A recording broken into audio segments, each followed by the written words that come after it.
Hi guys, this is vDuoHD here, and I'm just going to do a breakdown, like how I made this.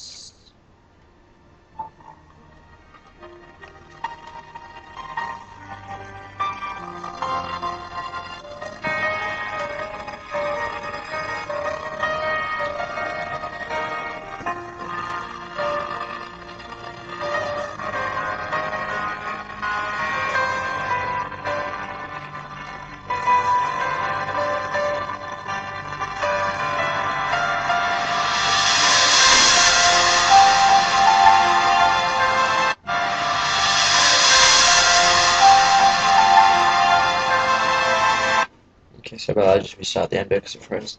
Anyway, we're going to show you Cinema 4D. This is everything there is really. Yeah.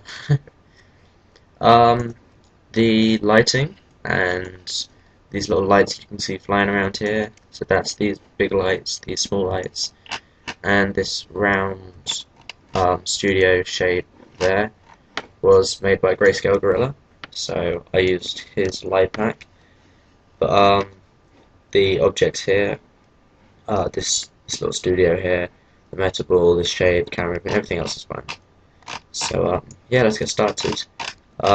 This here is our vDuoHD, this is my text. At the moment it's flying at the top, so in the end it can just drop down in place, because I don't know how to make text suddenly appear out of nowhere. So I just do it so it's out of the scene, and in one frame it'll drop down like that, so it'll suddenly appear by the time the camera moves at the end. But yeah, get inside. The camera movement is really simple.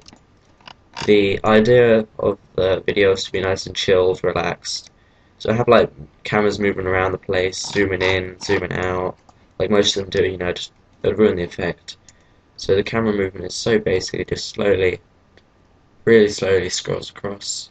And I made it so slow because if I wanted to speed it up in the actual final video, it's really easy to, and I don't have to worry about it going too fast, I have to slow it down.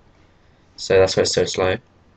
But anyway, that just flies across and looks at the metal balls here, which I made.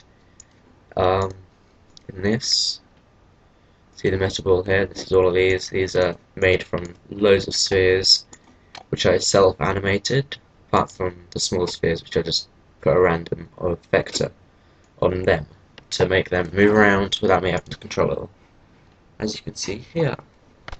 So yeah, next thing, the camera's going to get blocked off by this box here. So now all the camera's looking at is this box. If we just go inside that camera, you'll see.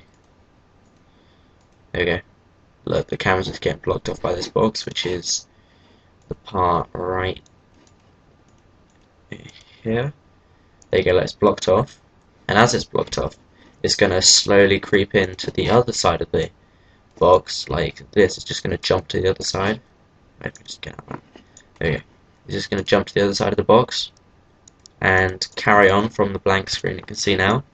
So let's blank again, then it moves out like that. So you can see here, it's coming in and it's going back out like that. So there's no jumps or effects there, it's just simply going in one side, jumping to the other, and carrying on. And then once that happens, the camera's going to fly out again and have another look at the objects, the metal ball, and it's going to block off into my scenery like that. And as it's doing that, I put a fade, so it fades in with the next clip, which is that. It's going to fly over here and go again. But just before it flies over, the metal balls readjust themselves so they're all back on the page and they're not out, as you can see there. So they're just readjusting, and there we go. And then it flies over them like that, nice and slow, really smooth. And I thought this part was quite basic, so I added a shape right there. That's basically just platonic, and then I've just brought out the sides a bit more, so it kind of looks a bit more random. And that's just for extra detail, really. So as you can see here, when it flies over, it's quite basic without that there, so that just kind of adds a bit of interest, as you can see. I also just got to a blank screen, and that kind of sucked. But yeah. And then that goes over there, and then these adjust themselves again, and it jumps back round inside one of them, slowly coming out. If it starts off inside them, that's good, because then I can cut it down to the second it comes out instead of having to measure it. So like now I just cut it down to watch from there. And this metal ball is inside this square here, but that doesn't matter because when you're looking at it from this perspective, you don't even notice. Look, you don't actually notice. So I just left that there, and that comes out. And then I'm just going to pause because hang on. Okay, sorry about that. And then that just zooms out, and when the next clip comes in, which is about now, yep, if you just go back a few frames, you can see that the text now comes down really quick, so you won't even notice. Let's straight away down in the next frame. Ready for the next part, and the camera zooms around to this side. Oops. The camera just zooms around to this side and slowly zooms out. And yeah, obviously I did a lot of editing in Sony Vegas to make it all nice and smooth without the camera jumps around. And as you can see on here, the camera's shaking a bit. You can kind of see it wiggle to the side, up and down, everywhere. It's kind of rotating. Well, you can't really notice that much, but it's in there. But when you watch this, it doesn't do that at all. So I added that in Adobe After Effects. We'll look at that now. And I left a few hundred frames spare at the end of the video, so I could either make this fade out really slowly, or I could just cut it down whenever I like. So it's always good to leave yourself some space. If you just go through, you can see the different camera movements. There's quite a few. There we go. And I just rendered that out, HD, and put it in Sony Vegas first to clip it all down, and then I put it into After Effects, as you can see here. And to add the particles to it, which you see there, everywhere, flying around, I just made myself a solid, put that on top of the original video, and added the effect Trapcode Particular. Now that, you have to download that plugin if you want it. There's ways to get it online, but yeah. And then you can see the spheres rolling around at the start, well, the small little particles. But you can probably not see them from where you are, but on my screen you can see them well. They're just wiggling around. And this here is just shaking the particles a bit. These are just rotation stamps I put on it using Wiggler and position stamps I put on. Oh no, I don't put any position, I just put rotation. But you can see that, I don't know what settings I use. These aren't the settings I used.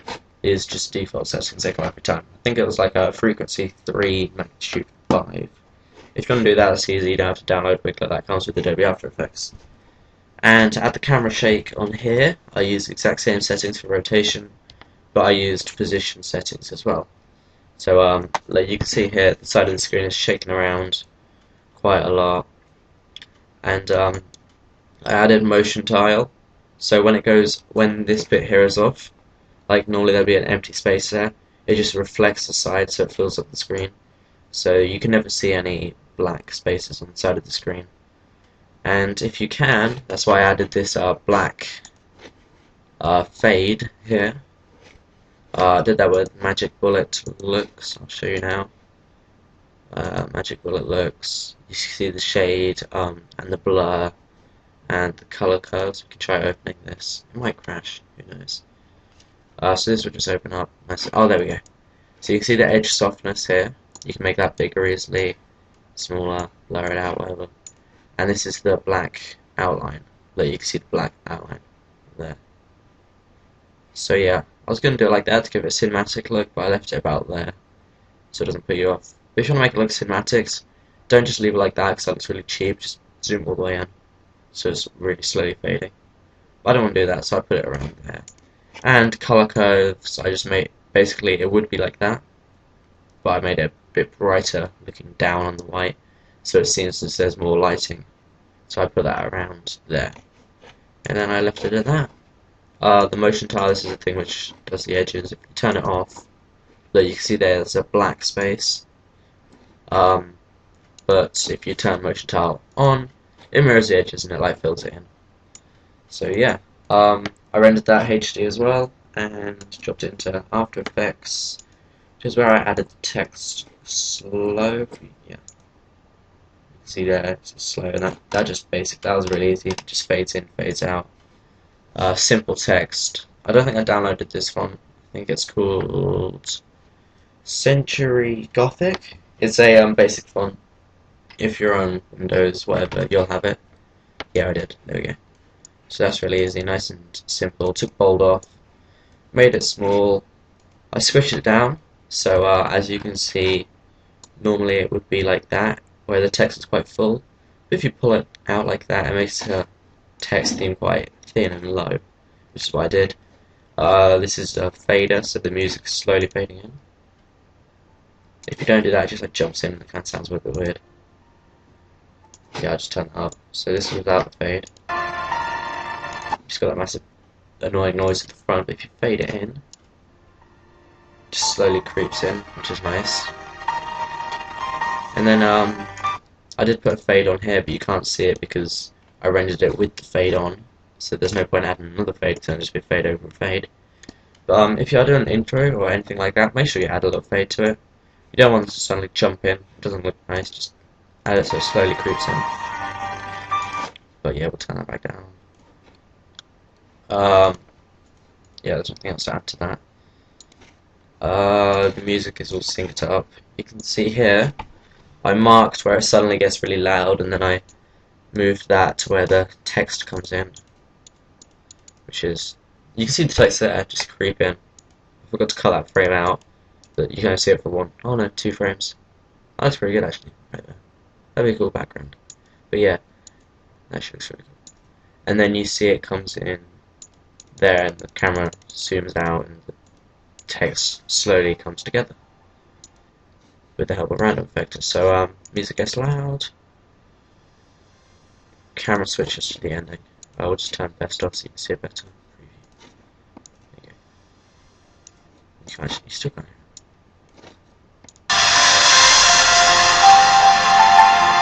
There we go, that's better. And rendered that up, uploaded it. Simple as that. That's all there really is. Cheers. That is all there is to it. Quite simple. It took me around an hour and a half to make all the Cinema 4D. If you want, I can put this thing in the description. Actually, no. I might do. If this video gets any likes, I'll do a tutorial on how I did all this. But if not, enjoy watching the video. See you guys later. Bye.